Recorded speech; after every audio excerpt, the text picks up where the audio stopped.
पढ़ाओ पर एक प्रेजेंटेशन देने जा रही हूँ। सबसे पहले मैं आपको ये बताऊंगी कि बेटी बचाओ बेटी पढ़ाओ का मतलब क्या है। कि बेटी बचाओ बेटी पढ़ाओ एक ऐसी योजना है जिसका अर्थ है कन्या शिशु को बचाना और उसको शिक्षित करना।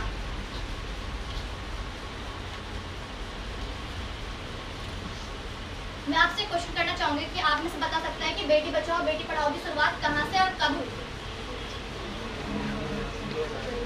कोई? तो मैं बताती हूँ कि बेटी बचाओ बेटी पढ़ाओ की शुरुआत 22 जनवरी 2015 को पानीपत हरियाणा में नरेंद्र मोदी जी द्वारा की गई थी, जिसका मूल उद्देश्य था बेटियों के जन्म के स्तर को ऊपर उठाना, क्योंकि उस टाइम जो महिलाओं का लिंग अनुपात था वो बहुत तेजी से नीचे गिर रहा था, जिसे उन्होंने ऊपर उठाने के लिए बेटी बचाओ बेटी पढ़ाओ की शुरुआत की।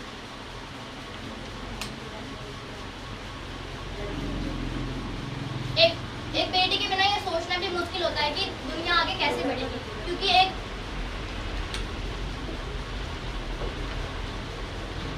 बेटी सभ्यता को जन्म देती है, क्योंकि वो एक वैसी मतलब महिलाएं जो है वो दुनिया को आगे बढ़ाती है। किसी महिला और पुरुष दोनों ही मिलकर समाज को और संसार को आगे बढ़ाते हैं। अगर किसी एक की भी कमी होगी तो संसार में जीवन उपस्थित नहीं हो पाएगा। लेकिन लोग ये बात नहीं समझते। प्रत्येक दिन भारत में कम से कम 2000 लड़कियों को उनके माँ के पेट में मार दिया जाता है, क्योंकि वह एक बेटी होती है और बेटी को बोझ समझा जाता है। लेकिन बेटी बोझ नहीं होती। अगर उसको शिक्षित किया जाए और उसको भी वो समान अवसर दिए जाए आगे बढ़ने के, तो बेटी भी बहुत कुछ कर सकती है।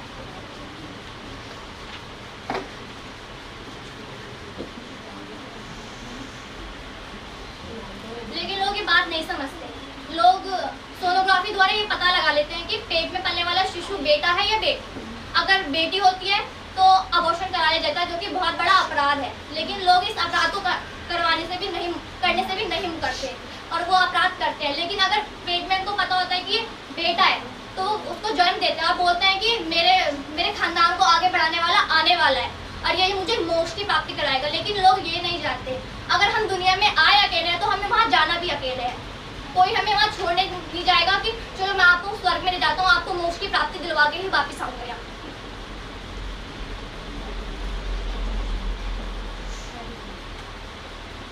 और एक इंसान ही होता है, चाहे वह छोटा हो या बड़ा, उसको भी जीवन जीने का अधिकार होता है और उसे भी जीवन जीने का अधिकार होता है और उसको भी जीवन देना चाहिए, उसको मारना नहीं चाहिए।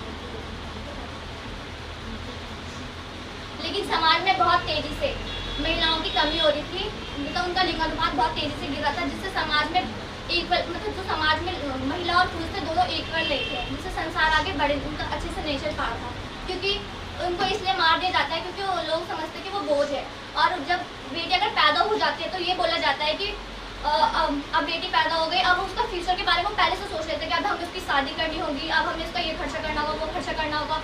और समाज में लोग ये बोलते हैं कि बेटी जब पैदा होती है तो अपने पिता पे डिपेंड होती है, जब उसकी शादी हो जाती है तो वो अपने पति पे डिपेंड होती है, और जब मतलब वो उसका पति मर जाए और वो मतलब शादी वृद्ध हो जाए तब लोग ये बोलते हैं कि वो अपने बच्चों पे डिपेंड होती है। अगर उनको भी पुरुषों के समान शिक्षा ग्रहण करने का अवसर दिया जाए तो वो भी आगे बढ़ सकती है और वो भी अपनी आजीविका को स्वयं चला सकती है, वो आत्मनिर्भर बन सकती है।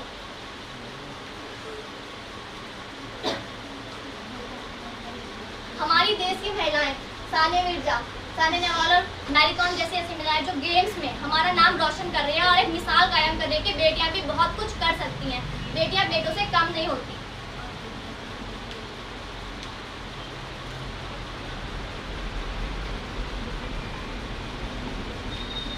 और मैं आपको मतलब बेटी के बारे में एक लेडी है अरुणा सिंह, जिन्होंने अपने जीवन में इतना संघर्ष किया, उनकी एक स्टोरी सुनाना चाहती हूँ जो रियल है, फेक नहीं है। उनकी एक अपनी एक जिंदगी की रियल कहानी है कि एक बार जो अरुणा सिंह थी वो ट्रेन में जा रही थी, तब उनके गले में एक सोने की चैन थी जिसे छीनने के लिए चोरों ने उनको धक्का दे दिया ट्रेन से और वहाँ से दूसरी ट्रेन गुजरती थी और उनका पूरा एक जो पैर था वो कट गया था।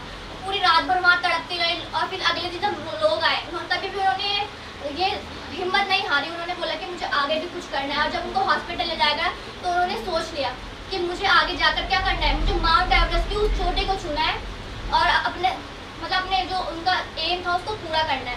और उन्होंने ऐसा किया।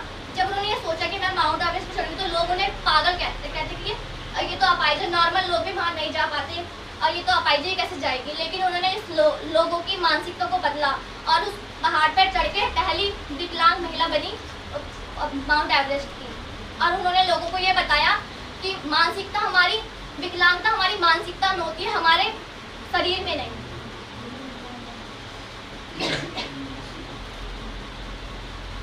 हर लोग ना अपनी माँ को भी प्यार करते हैं और अपनी बहन को, अपनी बहनों को भी, लेकिन एक बेटी को क्यों नहीं, क्योंकि वो बेटी होती है। लेकिन वो लोग ये नहीं जानते कि उनकी माँ, उनकी बहन, उनकी बीवी, वो भी एक लड़की है और उन्हें भी आगे बढ़ने का पूरा मौका देना चाहिए। और जो ये भेदभाव होता है ना, वो हमारे घर से शुरू हो जाता है। उनको ये कहा जाता है, अगर वो बोलेगी कि मम्मी मुझे बाहर जाना है, तो उसको मना कर दिया जाता है कि बाहर जाएगी कहीं तेरे साथ कुछ बुरा हो गया, कहीं तू बिगड़ गई। लेकिन अगर एक लड़का बोले कि मुझे बाहर जाना है, तो उसको बोला जाता है हाँ चला जा, क्योंकि वो एक लड़का है।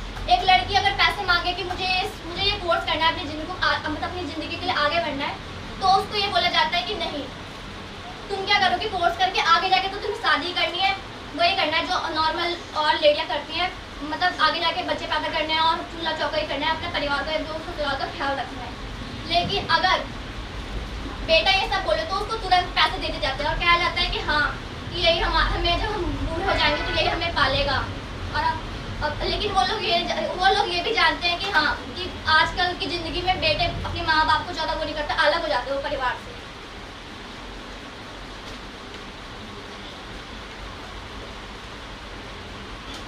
तो मैं इस टॉपिक के माध्यम से जागरूक करना चाहती हूँ कि बेटी बेटों से कम नहीं होती, उनको भी समान अवसर आगे बढ़ने के देने चाहिए। और आज भले ही शिक्षा बेटों को प्रदान की जा रही है, लेकिन उनको आगे बढ़ने का अवसर नहीं दिया जा रहा है, उनको रोक दिया जा रहा है।